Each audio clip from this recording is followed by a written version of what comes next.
Covert narcissism, the invisible parasite, when the invitation became the architecture. Have you ever wondered how a life quietly stops belonging to itself? Not through undecision, but through 1,000 ordinary invitations that never seemed important enough to refuse? No single invitation changed anything. Dinner became another evening together. A weekend became another shared memory. One promise quietly replaced another. Nothing felt permanent. Nothing felt irreversible. You simply kept saying yes to what already felt familiar. And that was how the architecture continued growing, not with demands, with invitations. With every acceptance became another hallway. Every routine became another room. Every future plan quietly extended the foundations beneath your feet. You believed you were building a shared life. You never imagined the building itself was slowly beginning to define you. And that's why almost nobody notices the construction, because every new stone resembles the one laid yesterday.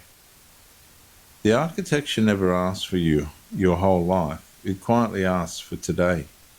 Looking back, the invitation seemed ordinary. Another conversation, another compromise, another reason to postpone your own direction until tomorrow. Then tomorrow quietly became next year.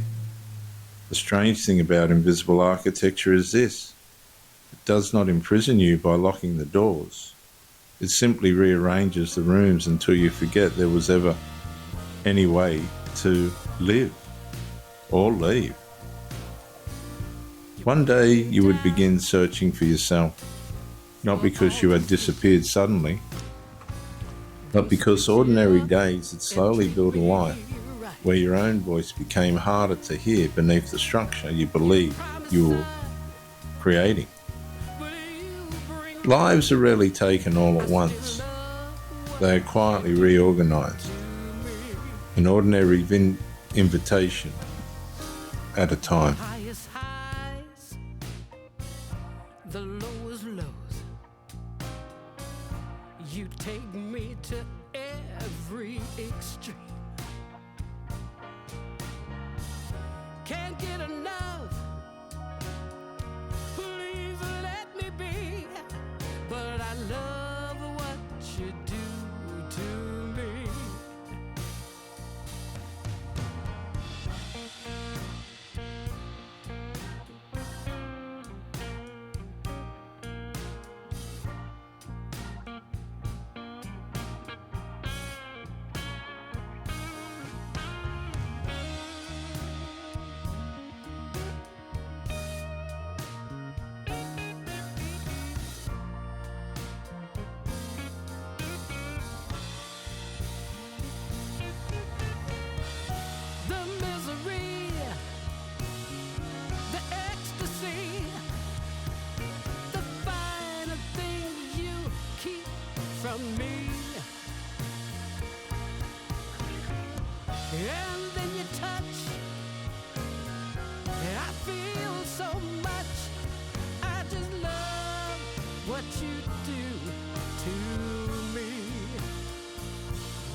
what you do to me.